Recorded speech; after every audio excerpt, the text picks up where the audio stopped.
नमस्कार साथियों, आप सभी का एमकेजी नर्सिंग स्टडी पॉइंट में स्वागत है। और आज जो टेम्परेचर आप सभी लोगों को पढ़ाएंगे, अगर गर्माहट से गर्माहट शुरू की जाए तो हमेशा गर्माहट बनी रहेगी। यानी कि अगर टेम्परेचर को हम मजबूत करके चलेंगे तो सारी बातें मजबूत रहेंगी। तो देखते हैं कि टेम्परेचर क्या है। इसको अगर डिफाइन करना हो कि टेम्परेचर क्या है, तो temperature heat loss heat production के बीच का जो मेजरमेंट है, या यूँ कहें हीट प्रोडक्शन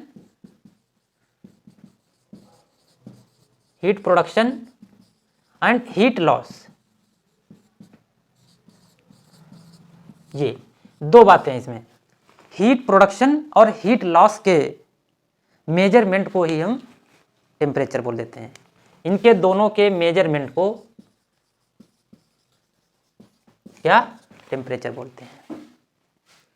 अब जब हीट बन रही है, हीट लॉस हो रही है, उसके बाद जो उसका एक एक्यूरेट वैल्यू आ रही है, उसको हम टेम्परेचर बोल रहे हैं। तो इसमें बात जो आती है कि हीट का प्रोडक्शन कैसे कैसे होता है, हीट लॉस कैसे कैसे होती है।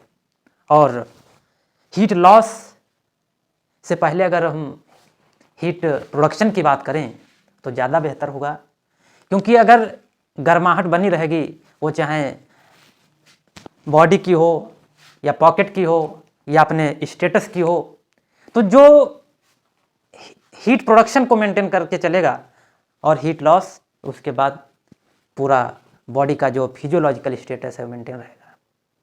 तो देखते हैं साथियों कि हीट का प्रोडक्शन कैसे होगा। प्रोडक्शन हीट प्रोडक्शन की बात करो तो जब हम भोजन करते हैं, वो किस लिए कर रहे हैं। भोजन अगर हम इनटेक कर रहे हैं तो उसका हमारा यही उद्देश्य है कि ऊर्जा मिले, न्यूट्रिटिव सब्सटेंस मिले, लेकिन उसी से हमें ऊर्जा यानी कि मेटाबॉलिज्म। अब मेटाबॉलिज्म यहाँ किसका होगा। अब भोजन में क्या लेते हैं, कार्बोहाइड्रेट, प्रोटीन और फैट। ये तीन चीज़ें जो हैं, ये हीट प्रोडक्शन का जो हम फूड इंटेक करते हैं उसमें रोल अदा करते हैं। अब यहाँ पर बात आती है कि जब हम कार्बोहाइड्रेट लेते हैं, 1 ग्राम कार्बोहाइड्रेट जब लेते हैं तो उसमें हमें कितनी एनर्जी मिलती है, 4 किलो कैलोरी। एक कार्बोहाइड्रेट जब 1 ग्राम लेते हैं तो 4 किलो कैलोरी ऊर्जा मिलती है, यानी कि हीट मिलती है। और यही जब प्रोटीन 1 ग्राम से ये भी 4 किलो कैलोरी मिलती है। दो चीज़ें।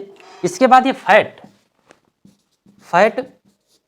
1 ग्राम से 9 किलो कैलोरी। बस ये एक यहाँ पर जहाँ पर डिफरेंस आ जाए वहाँ पर क्वेश्चन बन जाता है।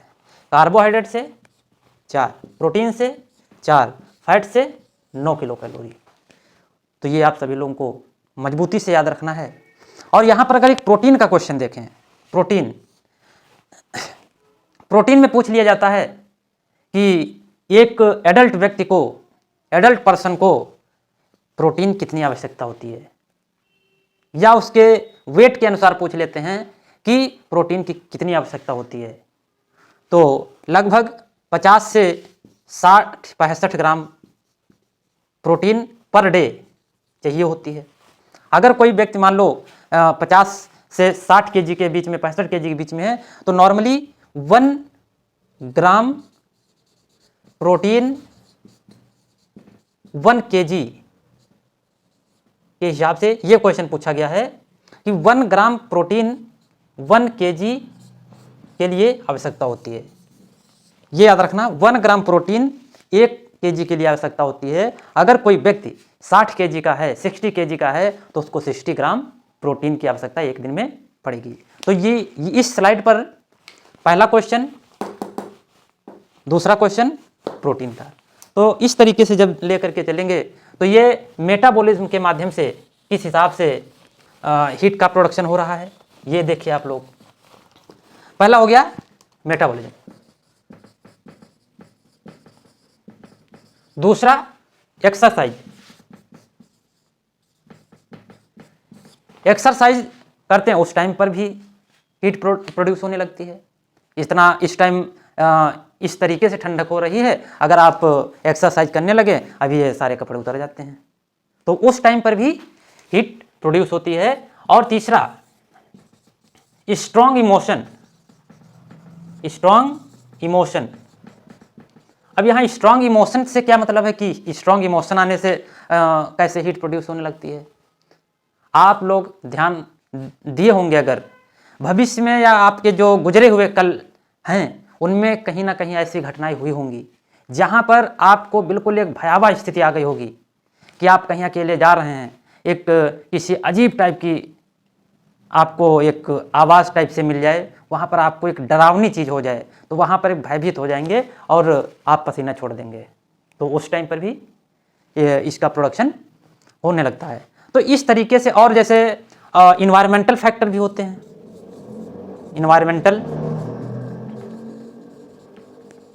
इन्वायरमेंटल के हिसाब से इस टाइम थोड़ा ठंडा माहौल है, अभी मार्च से अप्रैल में ये सब गर्म धीरे धीरे होने लगे, तो उसका भी असर होता है। तो इस तरीके से हीट का प्रोडक्शन जो है metabolism, exercise, strong emotion, environmental और इसके बाद में हार्मोनल, पांचवा जो है हार्मोनल।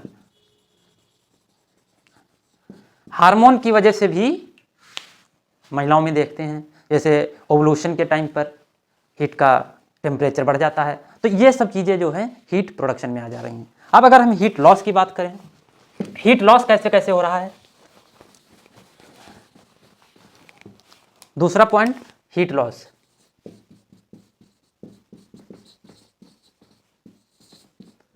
होता है हीट लॉस में सबसे पहले अगर देखें तो कंडक्शन में क्या होता है, ये लगभग 3% जो हीट लॉस होता है वो कंडक्शन के माध्यम से होता है। इसमें एक जो हॉट ऑब्जेक्ट्स से, हॉट सब्सटेंस से डायरेक्ट जो है कोल्ड सब्सटेंस की ओर हीट लॉस होती है, ये कंडक्शन में होता है। और इसके बाद जो दूसरा तरीका है वो है कन्वेक्शन। इसमें लगभग 15% हीट का लॉस होता है, और इसमें यानी कि एयर के माध्यम से, एयर के माध्यम से जो इसमें हीट लॉस होता है। और तीसरा कंडक्शन, कन्वेक्शन और इवापोरेशन यानी कि वाष्प के रूप में, इसमें लगभग 22% जो है हीट लॉस इसके माध्यम से होता है। और इसके बाद चौथा जो है, सबसे ज़्यादा हीट लॉस जो होती है रेडिएशन के माध्यम से होती है। इससे लगभग 60% हीट लॉस जो है रेडिएशन के माध्यम से होती है। तो हीट लॉस अगर देखें तो heat loss conduction 3%, convection 15%, evaporation 22%, radiation 60%। तो ये कुछ हीट लॉस के तरीका हैं, किन किन तरीके से। और इसके बाद अगर बात करें, जैसे किडनी से यूरिन फार्मेशन हो रहा है, यूरिन के माध्यम से उससे भी हीट लॉस हो रहा है। लंग्स से गैसों का एक्सचेंज हो रहा है, गैस का जब एक्सचेंज हो रहा है उससे भी कुछ हीट लॉस होती है। तो इस तरीके से ये कई सारे ऐसे तरीके हैं कि हीट का लॉस होता है। तो ये हीट लॉस, हीट का प्रोडक्शन और हीट लॉस हम देखें। और इसके बाद हम देखें कि थर्मामीटर की बात करें। थर्मामीटर, जब हम टेम्परेचर लेने जाते हैं तो उसमें थर्मामीटर की भी ज़रूरत पड़ती है। थर्मामीटर, तो इसको हम देखें कि एक ओरल थर्मामीटर और रेक्टल। तो इसमें देखते हैं कि टिप जो है लॉन्ग होती है और इसमें टिप शॉर्ट होती है, ये ओरल एंड रेक्टल। और इसमें जब हम मेजरमेंट करते हैं कि कहाँ कहाँ से इसका मेजरमेंट करते हैं, तो site of temperature, site for temperature, कहाँ कहाँ से लोगे? ओरल टेम्परेचर, ओरल बिल्कुल, और एक्सिलरी, रेक्टल टेम्परेचर। अब यहाँ पर ध्यान देने की बात है, जब ओरल टेम्परेचर लेंगे तो क्या चीज़ चेक करना है? बिल्कुल अक्यूरेट वैल्यू आएगी, कितना? 37 डिग्री सेल्सियस या 98.6 डिग्री फ़ारेनहाइट। यही जब एक्सिलरी का होगा तो इसमें कितना आएगी? अक्यूरेट वैल्यू जो वहाँ आएगी वो 97.8 डिग्री फ़ारेनहाइट, इसी में जोड़ना पड़ेगा हमें 1 डिग्री फ़ारेनहाइट, इसके बाद ये 98.6 डिग्री फ़ारेनहाइट हो जाएगा। ये यहाँ पर बहुत ज़रूरी बात है कि जब हम कभी एक्सिलरी टेम्परेचर लेते हैं तो उसमें हमें ये इतना ऐड करना पड़ता है, ध्यान देने बात। इसके बाद जब हम रेक्टल टेम्परेचर ले रहे हैं, तो जब रेक्टल टेम्परेचर ले रहे हैं तो यहाँ पर उसकी जो वैल्यू आएगी ये आएगी 99.6 डिग्री फ़ारेनहाइट आएगी, वहाँ पर -1 फ़ारेनहाइट हमें करना रहता है, इसके बाद 98.6 डिग्री फ़ारेनहाइट बचेगा। तो ये दो चीज़ें यहाँ पर देखिए, एक्सिलरी टेम्परेचर ले रहे हैं +1 डिग्री फ़ारेनहाइट करना है, रेक्टल टेम्परेचर ले रहे हैं -1 डिग्री, ये नॉर्मल वैल्यू हैं, नॉर्मल, ये बॉडी टेम्परेचर नॉर्मल रहेगा। और इसके और चीज़ें अगर देखें कि जब हम टेम्परेचर लेते हैं तो उसका क्लीनिंग ऑफ, जब टेम्परेचर लेते हैं तो उस टाइम जो थर्मामीटर को क्लीन करना है, क्लीनिंग सॉल्यूशन,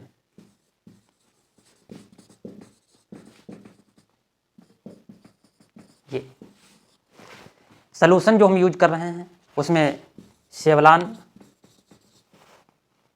लाइजोल, डेटॉल। तो इसका सेवलान का रेशियो आप लोगों को ये भी मैं बताने की कोशिश करूँगा कि इसमें लोग हमेशा कंफ्यूज रहते हैं कि जब इस सॉल्यूशन को तैयार करते हैं तो सेवलान और इसका कितना रेशियो रहता है? लाइजोल 40, डेटॉल 1:40, और इसको कितने समय तक उसमें रखते हैं? 5 मिनट तक,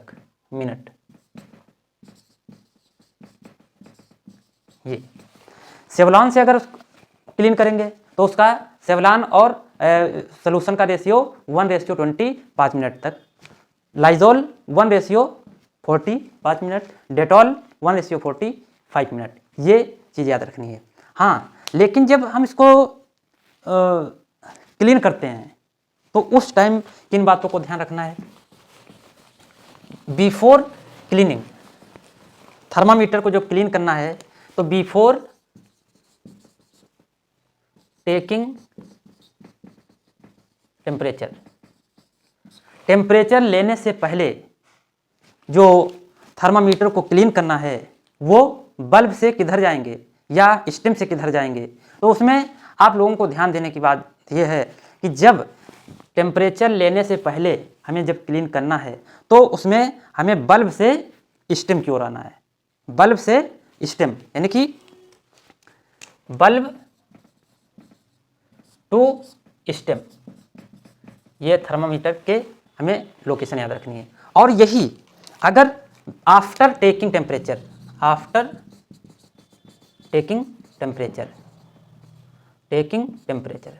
और आप जब टेम्परेचर ले चुके हैं, जब टेम्परेचर आप ले चुके हैं उसको क्लीन करके आपको ट्रे में रखना है, तो उसमें आपको स्टेम से बल्ब की ओर,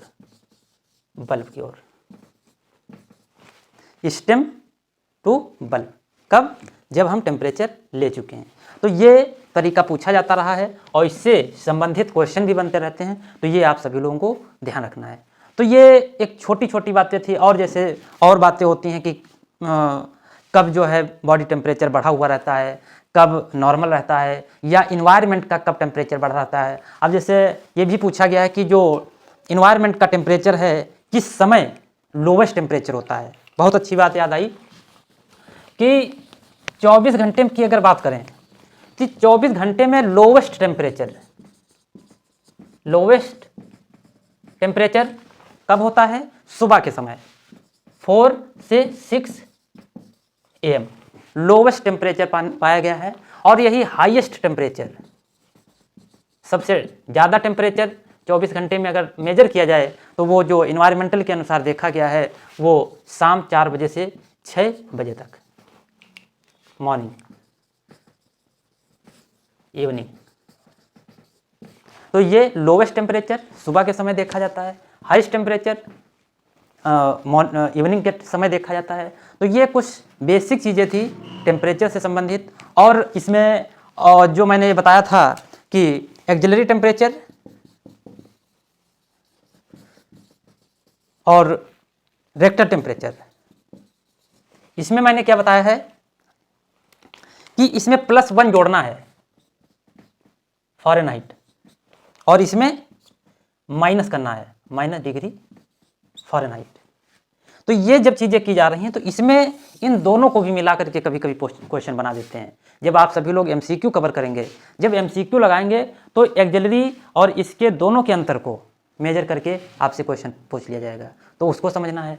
फिर हीट लॉस को मैंने जैसे बताया, हीट प्रोडक्शन को बताया। तो ये सब जब चीज़ें आप थ्योरी के साथ और उसको जब MCQ में आएंगे तो चीज़ें आपको दिखना शुरू हो जाएंगी कि आपको लगेगा मैंने पढ़ा है। तो ये सब चीज़ें रहीं, और मैं और अब भी आगे कोशिश करता रहूँगा कि आप लोगों के लिए अच्छे टॉपिक और जो बेसिक और ज़रूरी चीज़ें हैं वो आप लोगों के लिए लाता रहूँ। और आप सभी लोग MKG नर्सिंग स्टडी पॉइंट से इसी तरह जुड़े रहिए। आप सभी लोगों का बहुत बहुत धन्यवाद। Thanks to all.